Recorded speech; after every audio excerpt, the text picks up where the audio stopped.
이렇게 한번 여쭤볼게요. 그러니까 지금 사실 이 항명죄 재판이 이 정치적으로나 국민적 사안, 그러니까 물론 박정훈 대령도 굉장히 저는 명예가 중요하고 본인에게 이 소송이 저는 반드시 무죄를 받으셔야 되는 소송으로 응원하고 있습니다. 예, 공익적인 내부 제보자라고 저는 생각하고요.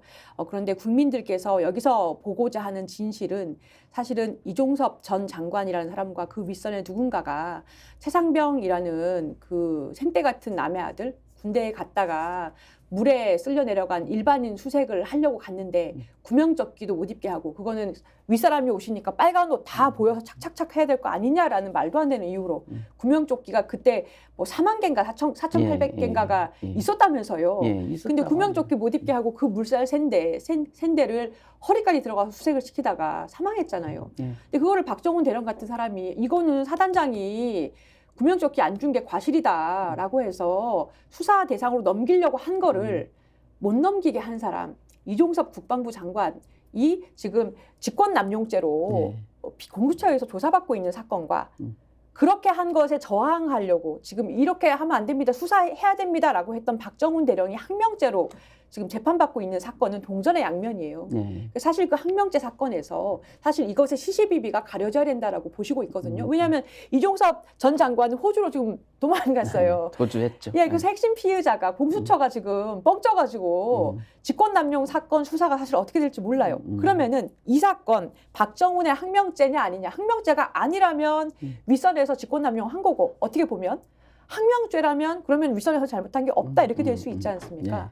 그러면 지금 이번 항명죄에서 이 형사재판에서 진행되는 과정에 이번에 해병대 사령관이나 이런 사람이 나온다면 이종섭 전 장관의 직권남용 사건에서도 핵심적으로 쓸 수 있는 뭔가 좀 핵심적인 증언이 나올 수 있을까요? 그렇죠. 왜냐하면 이제 그 해병대 사령관 같은 경우는 이런 얘기를 했습니다.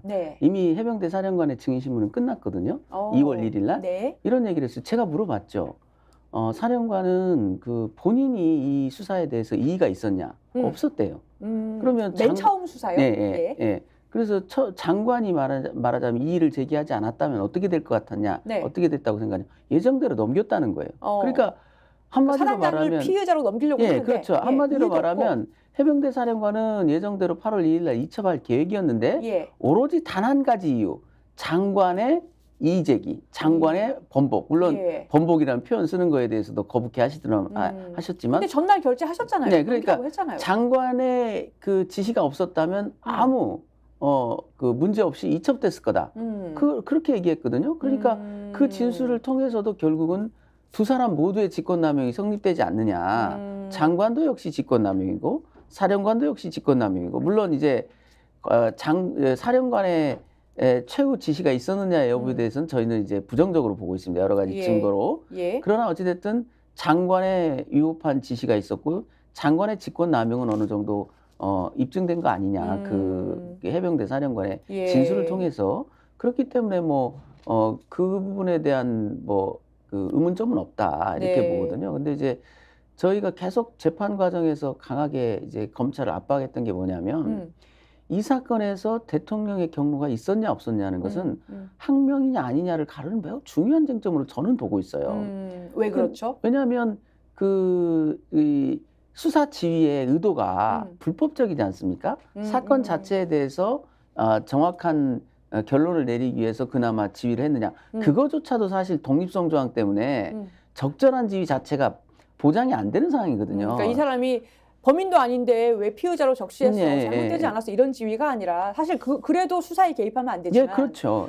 그것도 아니라 단지 대통령이 경로했기 때문이라면 이것은 더더욱 그렇죠. 너무나 명백한 그래서 잘못된 지시. 만약에 그게 사실이라면 공소권 남용 아니냐 그 자체가. 이게 왜 항명이냐. 그렇죠.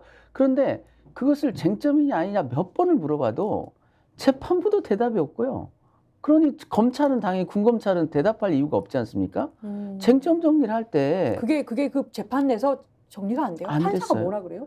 그 부분을 정리를 안 하더라고요. 그걸 쟁점으로 삼을지 여부에 대해서 쟁점으로 삼고 있지 않은 것 같아요. 근데 사실 그게 핵심 아닙니까? 그렇죠. 그래서 멀쩡하게 피의자로 과실이 있고 왜 그냥 단순해요. 사건이 지금 등장인물이 많아서 헷갈리시는데 구명조끼 안 입혀서 사람 사망했으니까 과실로 하단장을 처벌하려고 했더니 임성근 사단장을 빼라. 피의자에서. 그래서 안 빠질까봐 군에서 해결하려고 경찰청으로 못 넘어가게 한 거예요. 그렇죠. 근데 네, 근데 그게 이게 핵심인데. 어제까지는 국방부 장관도 수고했어라고까지 얘기했고 보고했을 때, 네. 근데 하룻밤 사이에 갑자기 보내지 마, 왜 보내, 항명이야. 라고 된 게 그러면 원인이 뭐냐, 이거를 그렇죠. 쟁점이니까. 쟁점이라는 거죠. 그래서 정리하자고. 대통령의 개입이 있느냐 없느냐는 것은 그 항명 여부에 어떤 영향을 미치냐. 제가 성명을 구했어요. 재판부에도. 대답이 없습니다. 대답이 없어요. 그러니까 순수하게 법적 관점에서만 보면요. 네. 대통령의 개입이 있다면 그거는 제론의 여지가 없고요. 만약에 없다 하더라도 있다고 믿을 만한, 충분히 착각할 만한 사유가 있으면 우리가 그 사실의 착오, 법률의 착오라는 게 있지 않습니까? 네. 쟁점이 될 수밖에 없다. 이렇든 저렇든. 그러니까 예를 들어서 이런 것까지도 생각하시는군요. 명백하게 대통령이 대통령실에서 전화가 네. 국방부 장관실로 와서 수차례 여러 번 왔다 갔다 했다는 거는 네. 증거로 나왔어요. 보도가 그렇죠. 됐습니다. 네. 그런데 만약에 그 내용은 우리가 모르니까요. 내용이 수사 바꿔라는 내용이 아니었더라도 만약에 대통령의 의중이 그런 거라고 이종섭 장관이 착각해서 네. 지시를 했더라도 그래도 그것은 항명죄가 안 된다. 그렇죠. 쟁점은 된다. 왜냐하면 네. 대통령의 개입이 있었느냐, 또 대통령의 개입이 있다고 정말 피고인이 믿었느냐. 이 두 가지가 다 쟁점이라는 거죠. 그렇군요. 만약에 대통령의 개입이 있었다면은 그거는 뭐 굳이 그렇게 복잡한 재판을 더 끌고 갈 필요가 있냐는 거죠. 왜냐하면 명백한 그 국기문란 행위인데 그 부분에 대해서 저항하지 않는다면 그것은 직무유기죠, 어떻게 보면. 그러면 변호사님이 증거를 상당히 많이 보셨지 않습니까? 그래서 뭐 이제 변호사로서 말씀하실 수 있는 부분도 있고 없는 부분도 있을 텐데 대통령이 이 사건에 대해서 수사 결과를 바꿔야 된다라는 지시를 했음직하게 짐작되는 증거가 있습니까? 있죠. 왜냐하면 제가 처음부터 이런 얘기를 했습니다. 4가지 시간 순서로 전개된 사건의 역사적 사건이라는 게 있다.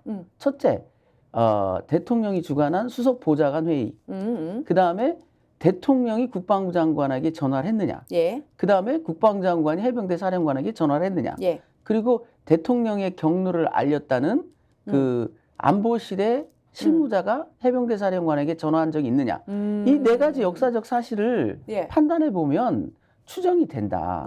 근데 그 박정훈 대령은 그때 당시에 대통령 개입설을 언급할 때 이 4가지 역사적 사실에 대해서 증거도 없고 확인할 길도 없었던 거예요. 그렇죠. 그런데 지금 다 나왔지 않습니까? 수석보좌관 회의가 있었다는 것은 국회 운영위에서 얘기가 나왔고요.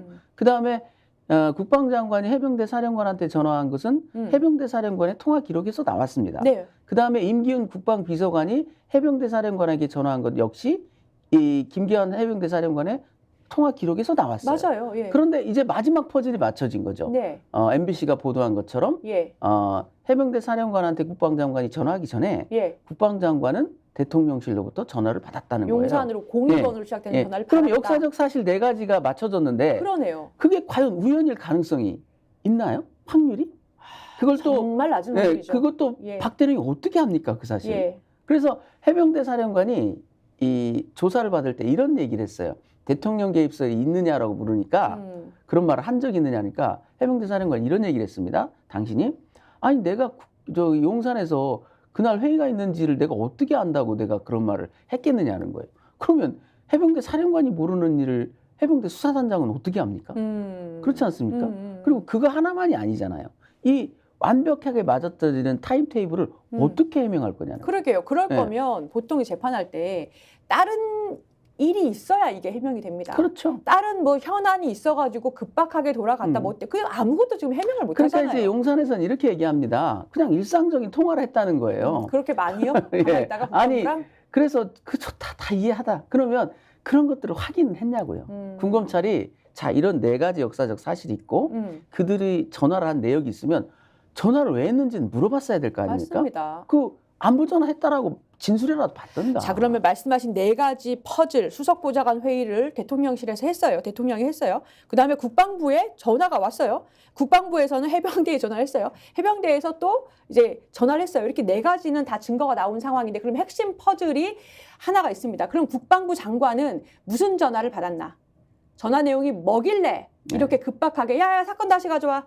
이거 결과 바꿔 사람 다 빼 처분 빼 라고 한 이유가 국방 용산에서 온 전화의 내용은 뭐였나를 이종섭 장관이 와서 진술을 하면 돼요. 스픽스는 말하는 언론입니다. 대세는 유튜브, 그중에서 스픽스. 좋아요, 댓글, 구독, 알림 설정. 여러분이 저희를 사랑해 주시고 우리가 여러분을 사랑하는 4가지 방법입니다.